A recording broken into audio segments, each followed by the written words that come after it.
Bonjour à tous, je suis Landry Simo, professeur, scientifique de l'esprit, philosophe du cœur et fondateur de Simo University, la première université pour enfants. Mes chers amis, nous vivons un tournant historique, un de ces moments rares où le monde change sous nos yeux, mais où très peu de personnes perçoivent la profondeur de ces transformations. Donald Trump est de retour à la Maison-Blanche. Elon Musk, quant à lui, continue d'étendre son influence, redéfinissant les frontières de la technologie, de l'économie et même de la politique. La guerre en Ukraine, qui semblait figée dans une impasse, connaît soudainement des avancées diplomatiques majeures, sous l'impulsion de nouvelles négociations initiées en coulisses par l'administration Trump. Tout cela n'est pas un simple hasard. Il y a ici une dynamique globale qui se joue et au cœur de cette dynamique, l'Occident doit tirer une leçon essentielle, et l'Afrique également d'ailleurs. Depuis des années, l'Occident semble s'être perdu dans un débat qui défie le bon sens, un débat qui détourne les sociétés de l'essentiel. On ne sait plus ce que c'est qu'un homme, ce que c'est qu'une femme. On nous dit que tout est subjectif, que la réalité biologique n'a plus d'importance, que tout est une question de perception. Mais voici la vérité. Un homme est un homme, une femme est une femme. Point final. Et ce n'est pas simplement une question de définition biologique, c'est une question de cohérence civilisationnelle. Une société qui abandonne les principes fondamentaux de la nature humaine se condamne elle-même à la fragmentation et donc à la confusion totale. Donc c'est pourquoi Donald Trump revient en force. Son ascension et celle d'autres leaders du même courant n'est pas due à un simple caprice électoral, point du tout. C'est une réaction à un Occident en pleine errance, à une société qui a oublié que sans repères solides, elle s'effondre. Et pendant que l'Occident se livre à ses batailles idéologiques, stériles, ailleurs, le monde avance. L'Afrique doit en tirer ses propres leçons, car dans chaque transformation mondiale, il y a une opportunité, mais également un piège. Donc, parlons déjà de l'Occident face à lui-même, et également la fin de cette illusion.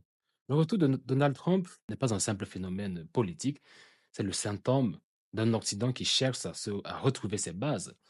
Pendant des années, les élites progressistes ont cru pouvoir imposer une vision du monde fondée sur des constructions artificielles. Tout est fluide, où l'identité devient une affaire de perception et non point de réalité. Mais l'histoire a démontré une chose, les civilisations qui s'éloignent des fondamentaux de la nature humaine finissent toujours par sombrer. Regardez l'Empire romain. À son apogée, a lui aussi sombré dans l'excès et la décadence avant de s'effondrer sous le poids de ses propres contradictions. Donc, le fameux wokisme est aujourd'hui le plus grand défi interne de l'Occident.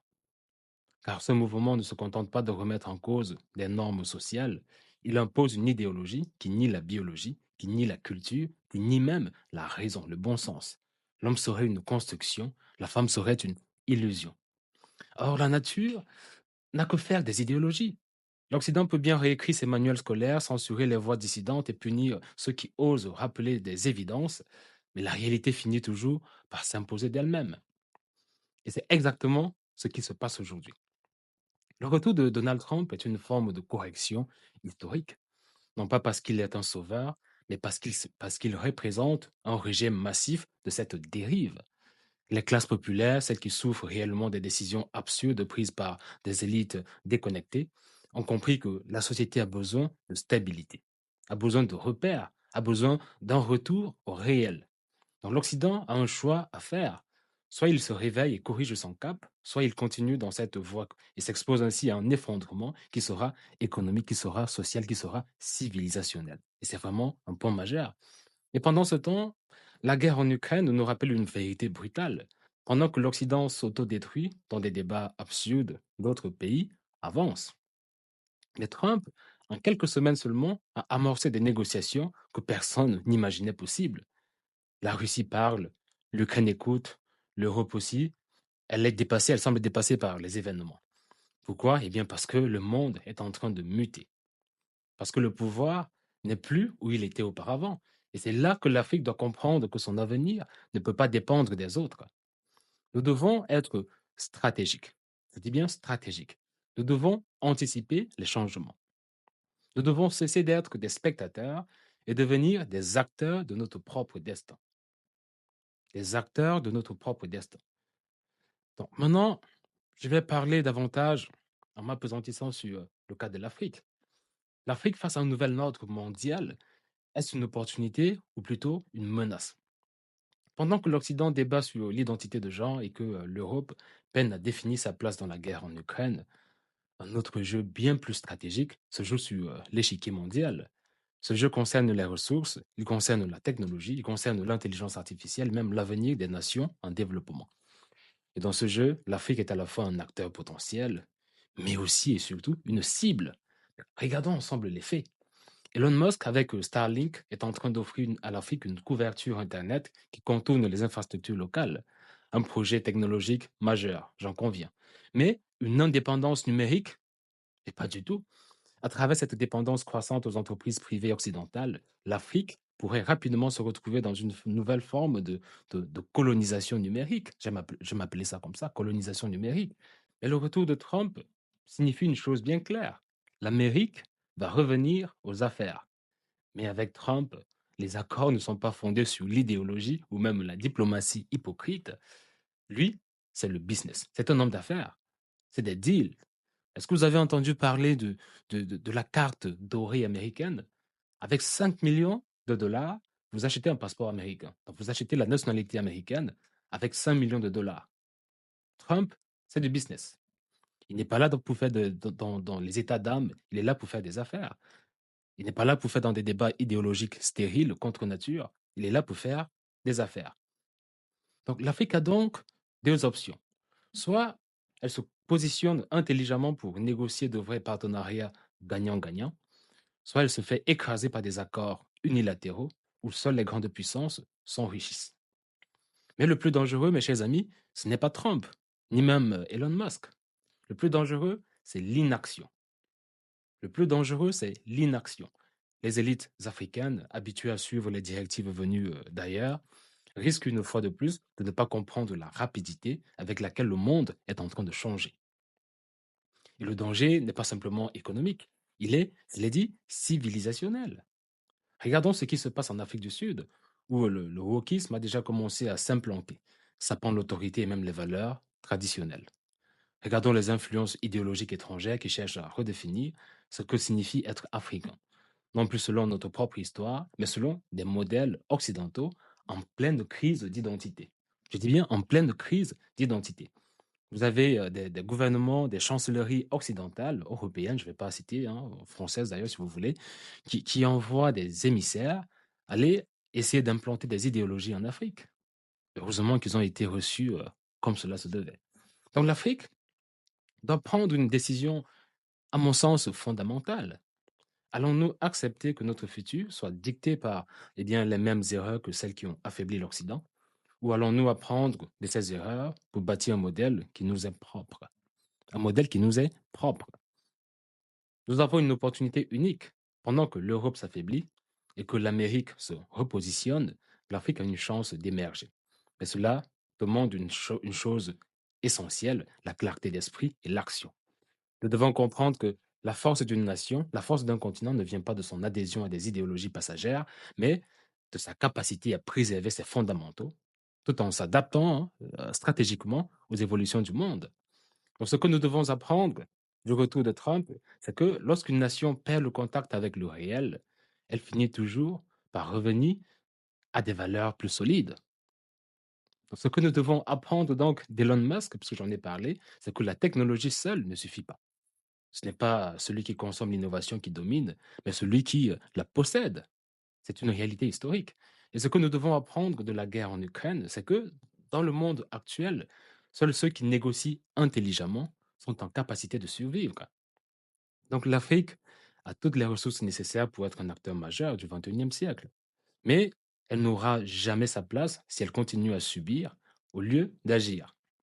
Nous devons avoir une vision, une stratégie, une capacité à dire non quand il faut dire non. Et surtout, nous devons éviter le piège qui affaiblit l'Occident, oublier qui nous sommes. Nous devons vraiment éviter ce piège. Maintenant, nous allons voir ensemble comment l'Afrique peut concrètement utiliser cette période de transition, transition mondiale, j'entends, pour imposer un modèle qui ne se contente pas de suivre les puissances étrangères, mais qui les force à nous respecter comme un acteur incontournable. Donc comment procéder pour construire une Afrique souveraine dans un monde en mutation constante? L'Afrique est aujourd'hui à la croisée des chemins. Alors que l'Occident vacille entre ses contradictions idéologiques et ses conflits internes, et que de nouvelles puissances émergent, nous avons une fenêtre d'opportunité exceptionnelle, à mon sens. Mais pour saisir cette opportunité, nous devons d'abord comprendre une chose, à mon sens, essentielle. Aucun pays, aucune civilisation ne s'est développée en copiant aveuglément les autres. L'Europe a dominé le monde en imposant son propre modèle. L'Asie a émergé en adoptant une stratégie de puissance basée sur son identité propre. Pourquoi l'Afrique devrait-elle être la seule à se soumettre au modèle des autres? Mais pourquoi? Répondez à cette question. Quelles sont les leçons que l'histoire nous enseigne? Pourquoi les nations qui imitent ont toujours échoué? Quand le Japon a voulu rivaliser avec l'Occident, il n'a pas cherché à copier servilement les États-Unis ou même la France. Il a sélectionné ce qui lui était utile et l'a adapté à sa propre culture. Il l'a modernisé, mais sans jamais perdre son identité. Regardons maintenant l'Afrique. Depuis 60 ans, nos dirigeants ont essayé d'appliquer des modèles de développement qui ne correspondent nullement à nos réalités. Résultat, échec après échec. Dépendance, chaos politique, des guerres. Nous avons importé des démocraties qui ne tiennent pas compte de nos réalités socioculturelles. Il faut l'admettre. Nous avons adopté des systèmes économiques conçus pour des contextes qui ne sont nullement les nôtres. Nous en payons le prix, nous en faisons les frais. Nous avons même commencé à importer des débats idéologiques absurdes qui n'ont rien à voir avec nos préoccupations réelles, avec les préoccupations réelles des populations. Pendant que l'Occident débat des questions identitaires délirantes, l'Afrique, elle, a des enjeux bien plus urgents. Énergie, éducation, souveraineté technologique et contrôle de nos ressources naturelles. Ça, c'est un point essentiel, vraiment essentiel. Nous ne pouvons pas nous permettre d'être distraits par des débats secondaires. Donc, le piège de la dépendance technologique est un autre facteur. Prenons un exemple concret, la révolution numérique africaine. C'est comme ça que je l'appelle. Beaucoup se félicitent du fait que Starlink, donc l'entreprise d'Elon Musk, hein, qui est une sorte de vice-président aux États-Unis en ce moment, bon, qu'elle soit en train de connecter le continent africain à Internet. Mais posez-vous la vraie question, qui contrôle l'infrastructure? Nous sommes en train d'assister à une nouvelle forme de colonisation, à mon sens, non plus territoriale, mais numérique. Nos données, nos communications, nos échanges économiques, tout passera par des plateformes qui ne nous appartiennent nullement. C'est un danger, ça. Et si demain, ces plateformes décidaient de couper l'accès à certains pays africains, et si un conflit géopolitique poussait ces entreprises à imposer des restrictions, comme cela a été le cas en Russie contre la Russie, nous serions réduits à l'impuissance. Donc, le véritable enjeu, à mon sens, pour l'Afrique, n'est pas de célébrer le fait que, eh bien, nous avons accès à la technologie des autres, mais c'est de produire notre propre technologie. Nous avons la main-d'œuvre, nous avons l'intellect pour cela. Pourquoi ne sommes-nous pas en train de bâtir notre propre Starlink africain? Pourquoi ne développons-nous pas nos propres plateformes numériques indépendantes? Je me pose tout naïvement la question. Pourquoi acceptons-nous encore d'être des consommateurs passifs au lieu d'être des créateurs? N'avons-nous pas de ressources pour le faire? Bien sûr que si. Ce que la Chine a réussi à faire avec ses propres infrastructures numériques, l'Afrique peut le faire. L'Afrique doit être un acteur et non plus un pion, une variable d'ajustement.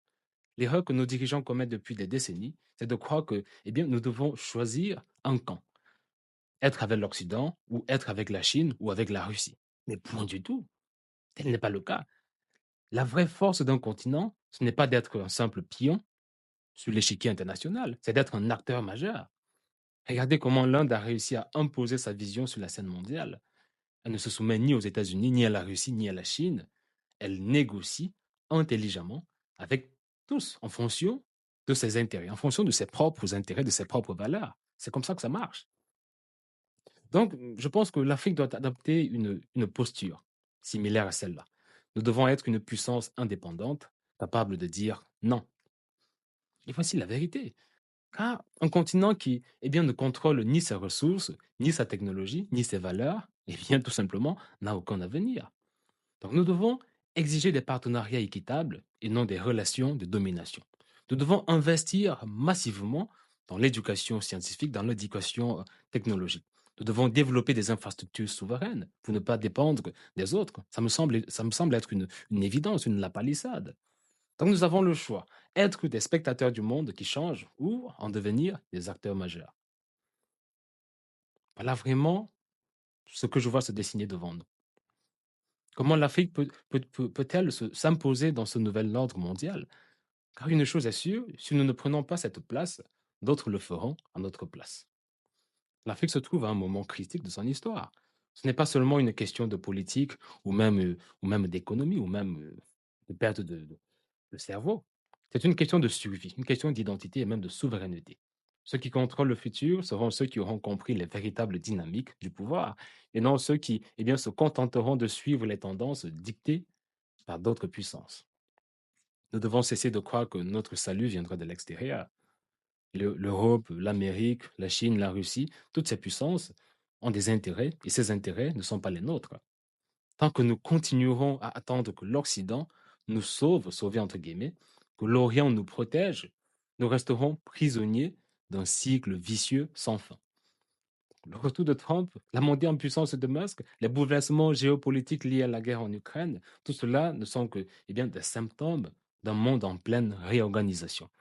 L'Afrique peut soit être un acteur majeur de ce nouvel ordre, soit devenir un terrain de jeu pour les grandes puissances. Nous devons prendre le contrôle de notre propre récit. Trop souvent, l'Afrique est venue comme une zone d'influence, une terre de ressources, un marché pour les autres. Il est temps de changer cela. Il est temps d'être audacieux, il est temps d'imposer nos propres règles du jeu, il est temps de nous affirmer.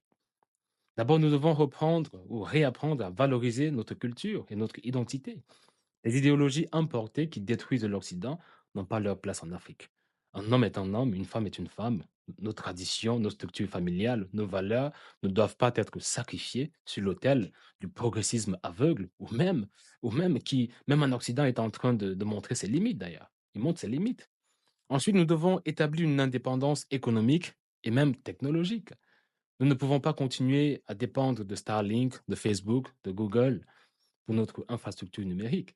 Nous avons les talents, nous avons les ressources, nous avons le potentiel pour créer nos propres plateformes, nos propres réseaux, notre propre puissance économique. Mais pour cela, il faut une volonté politique forte. Il faut des dirigeants qui comprennent que négocier avec le monde ne signifie pas s'y soumettre. Trump a montré une chose essentielle. Le respect dans la politique internationale ne se gagne pas par la soumission, mais par la force, par la détermination. Ce principe, l'Afrique devrait, à mon sens, l'appliquer. Nous devons créer nos propres alliances stratégiques, non pas en tant que subordonnés, mais en tant qu'égaux. Nous devons cesser de choisir entre l'Occident et la Chine, entre les États-Unis et la Russie. Nous devons imposer notre présence et obliger cette puissance à traiter avec nous comme des partenaires et non comme des sujets, comme des variables d'ajustement. L'avenir appartient aux nations qui ont une vision, à celles qui comprennent que le pouvoir ne se donne pas, il se prend, il s'arrache. L'Afrique a trop longtemps été en position d'attente. L'heure est venue d'agir. Nous avons l'opportunité de créer un modèle unique, un modèle qui s'inspire des réussites des autres pays, des autres puissances, sans répéter les erreurs. Un modèle qui ne rejette pas la modernité, mais qui l'adapte à nos besoins réels. Un modèle qui refuse la dictature des idéologies destructrices et qui mise sur la force, sur l'ambition et même sur l'intelligence. Si nous ne faisons pas ce choix maintenant, d'autres le feront pour nous. Et ceux qui contrôlent notre avenir ne le feront jamais dans notre intérêt. Il faut le comprendre. Nous sommes donc à un tournant. Ce siècle peut être celui de l'Afrique, mais seulement si nous avons le courage de nous lever et de le revendiquer. Il est temps de passer à l'action et je pense que tout Africain qui se respecte, tout Africain digne de son nom, devrait, quelque part en lui, inscrire ce message dans son ADN et le transmettre ainsi de manière génétique, de génération en génération, jusqu'à ce on arrive à une génération de leaders politiques qui aient conscience de cela, qui ait un logiciel programmatique, un logiciel intellectuel qui est vraiment soit imbibé de cette réalité, de cette conscience, de cette conviction. Et je pense que les consciences sont en train de changer dans le bon sens, mais il faut qu'on aille un peu plus fort. Je vous remercie. Vive l'Afrique. Vive les États-Unis d'Afrique.